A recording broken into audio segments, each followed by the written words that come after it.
We're here at Money 2020 in Amsterdam, and we're here with Token Cards, one of the most promising crypto companies around. Could you please introduce yourself? Hi, my name is Mel Gelderman. I am the CEO and co-founder of Token Card. I'm happy to be on this talk. Bitcoin Magazine NL, pretty cool. You're born and bred in Netherlands, is that right? I am Dutch, correct? Yes. For business, you went to the UK, or? So it's a complicated story. I guess at the TU Delft, I studied aerospace engineering for 1 year, and at some point, this was when Bitcoin was starting to become more public knowledge. I found myself basically derailing our whole lectures by distracting too many students in front of my computer, telling them about blockchain, about Bitcoin, and this just, I realized that this was such a big passion of mine that I just basically left university to do something in the industry. It was only a few years later when Ethereum was announced, and when I was basically trying to pioneer Ethereum applications in Asia, in Taiwan, that I decided to start Token Card, which was trying to bring Ethereum, trying to package Ethereum in a very pragmatic way and bring it to the general public. Yeah. And could you tell something about Token Card? You want to issue like a physical card or an app, or maybe you can... Yeah. So there's a lot we want to do, right? There's a lot we have to build. Our product roadmap is quite expansive. Now, though, in the short term, we're about to launch 2 different products. So together, they start to form the basis for a decentralized consumer banking proposition, right? So these are 2 things. We're launching an app which gives users decentralized control over over their own crypto assets, over their Ethereum tokens, and there are some key innovations which I'll expand a little bit on later. And the second product is a physical debit card that essentially attaches to that wallet. To start with the first, it sounds like an alternative for my Ether wallet or other ERC20 token wallets. So I love my Ether wallet, and I love all other wallets. They provided amazing utility for people like us, I guess, who've been in the space for a long time, who are considered nerds, I guess. There is, however, a problem in taking these solutions to the general public. So a bit like how one self-driving car will have an accident and people will all be scared about cars.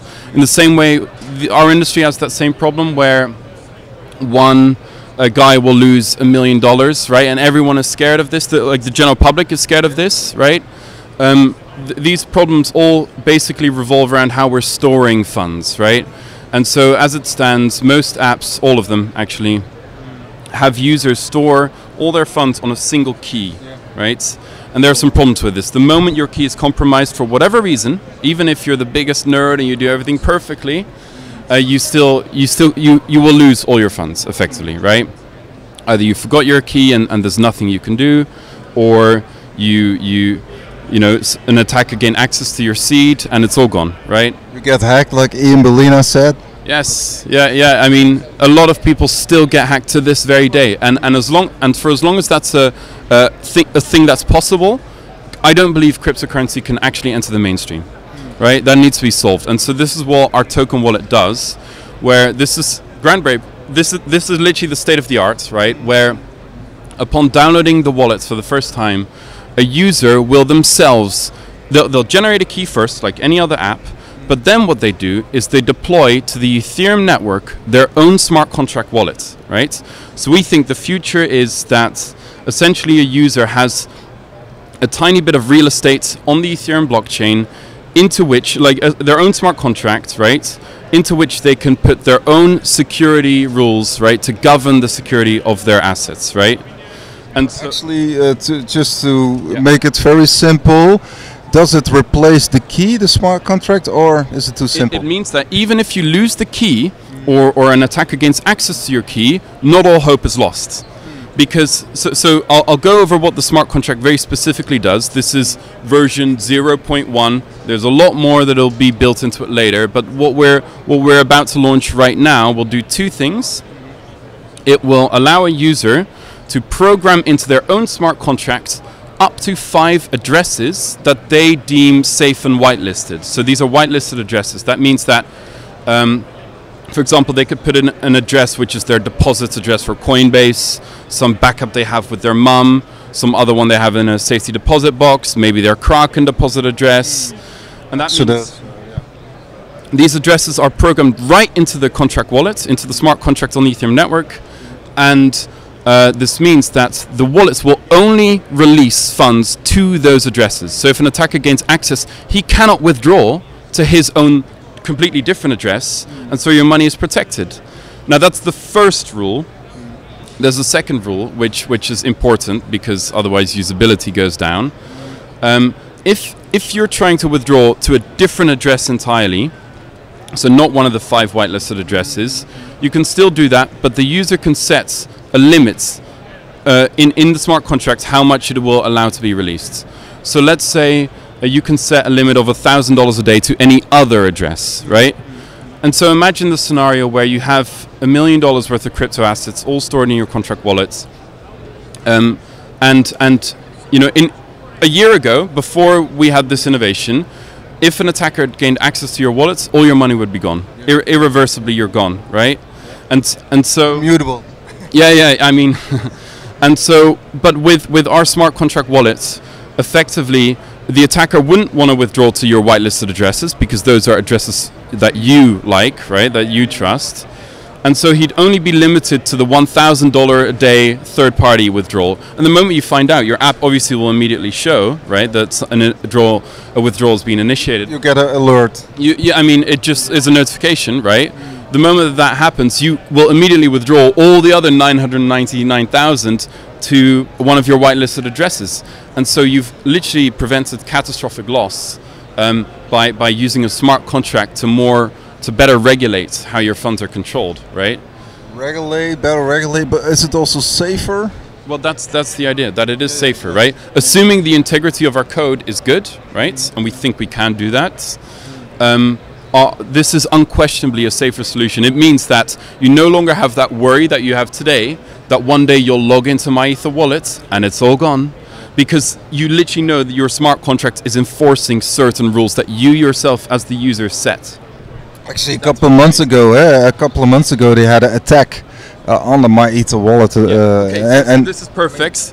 I didn't want to talk about this in the industry back when this happened because I felt like using, you know, someone else's disaster as, you know, an opportunity to make ourselves look better. So we didn't do that. But in that exact case, if a user was using MyEther wallet to use our smart contract, which is possible, right? You don't even have to use our app to use this smart contract. If he was using our smart contract to store his funds rather than just a key, they would never have been able to lose their money, right? So the people lost their money because the smart contract itself, even if you went to a scam site, right, a fake MyEther wallet, the smart contract itself would have prevented the attacker withdrawing to his address. It literally doesn't allow it, right? Extra shield. Oh, it's an insane extra shield. It really is the state of the art, we think. It's the only way forward for normal people to trust that their crypto funds are actually safe. For as long as you can't sleep at night, right? Like always a bit worried, that just means normal, you know, we're all risk takers in our industry. We love this stuff. But normal people just can't tolerate this level of, you know, tension, I guess, and like risk. It's scary. People put some of their savings in like a token or Ethereum itself. So it's I mean, is it like a world? Are you the first to actually develop this, or Yes. there's some other competitor? It looks very logical. It is very logical, right? So what we've built is the first consumer grade implementation of a smart contract wallet, right? The only thing that has existed before that is somewhat similar is multi-sig wallets, right? So Bitcoin has had multi-sig style wallets for years now. This is interesting. This works for very specific user scenarios. Mainly, it doesn't work for the single user. It works for if you're in a company and together you need to control a large amount of funds, right? It works for institutions. This functionality is being recreated on Ethereum with multi-sig wallets, right? Where essentially there's a smart contract where multiple owners are present, and if one owner tries to withdraw, he can withdraw this much, two owners can withdraw this much, etc. So you can share, for instance, you can assign people. You can share control. Now this is great, right? But this doesn't really work for consumers, right? You know, you wouldn't want to have all your friends and like family attached to your contract wallet if you just want to use your own money. That doesn't work. Instead, what we're doing is we've built a solution that is specifically tailored to individual users, to the consumer, right? Where you yourself, as one person, can much more, you know, easily regulate how your funds are controlled. Could you tell something about the underlying technology? Is it blockchain based? Yeah. No, this is the point, right? This is a pure. So I'm the biggest Ethereum fan in the world, right? I embarrassed myself in front of Vitalik with my enthusiasm years and years ago. But indeed, this is as pure as it gets. Your security is regulated by the Ethereum smart contract itself, right? Your own Ethereum smart contract. It's super nerdy. It's super cool. We have no doubt that the Ethereum elite of sorts, the people who've been in the industry for a long time, who are on the forefront of this stuff, will get our proposition and will love it. The second part is actually the physical card. That sounds quite. I mean, for me, it sounds very. I mean, yeah, hard. Hard to do. What do you mean? To actually issue a physical card. I mean, it is. It's a lot of work, right? And you can't just simply do that.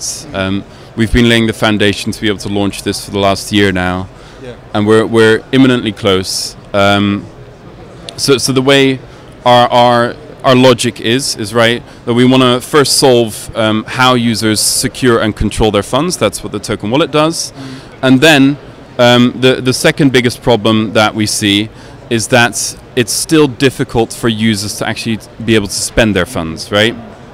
So we think the easiest way to do that is to try and basically merge the established payment networks that are very large in the world already, and merge that with essentially the power of this new Ethereum ecosystem, right? This new Ethereum economy of sorts. And indeed, the way we do that is by literally having the user be able to connect their card with their smart contract wallets, right? To go a bit more in detail, because the user has full control over their own funds, we don't control anything, right? That's the point. They, in the smart contract, have an additional little rule, which they can basically give the token card, the company, an allowance, right, to make their card swipes work. So let's say you can, in the app, set the allowance to be $1,000 a day or $2,000 a day, and that is then what the maximum we can physically withdraw, right, from your wallet to be able to make your card swipes happen, right? Just a few questions. I mean, where is this regulated? Actually, so we're based in the UK. We're working with the local governments. Cannot say more right now about that. They're very excited, I guess. And we are looking to be regulated. We think it's important to make, we think to bring cryptocurrency to the mainstream in a proper way, it needs to be done safely. We need to work with the governments. We need to work with the regulators. That's important. And it can all be done safely with the user's best interests in mind. And are you issuing an ICO, or how do you, or seed capital, or we did that long ago. So yes. So a bit of history on our projects. We first announced at DevCon 2 in Shanghai, where we went live with our idea. But in the year prior to that, I'd been speaking to the first Ethereum projects. This was when the Ethereum community was still tiny. I was talking to, for example, the Digix projects and the Maker projects and Augur as well, and really trying to get to understand how, these were the pioneers of Ethereum blockchain, right? They were the first to build stuff on top of Ethereum, a new type of economy. We wanted to know how we could bring what they were building to the general public, right? And so this is when the platform, the idea for our platform started, right? we flew around the world to talk to VCs, right, telling them about the great news that this Ethereum economy would come up and that would be amazing, that was going to change everything. This was very early on. We had these ideas very early on, and they thought we were crazy, right? They thought we were talking gibberish. Yeah. And so we didn't get that much interest from VCs. Later, they would all come crawling back trying to get involved. But ultimately, we realized that the only people who would really care enough about our idea, about our vision, was the Ethereum community itself. And so that's when we decided to do a crowd sale. So we did one quite a long time ago, TKN. All right, so people, token cards, what's the website? So this is great news. Currently we're still on tokencard.io, but we will be moving to a premium domain upon launch, which people can guess. It is literally the best domain possible in a way. Yes, you'll see. Thank you very much, Mel. Yes. For your talk, and all the best. Vessel, thank you very much for Yes. having me. Yes. Take care, everybody. Doing that with Valora. Yeah. So every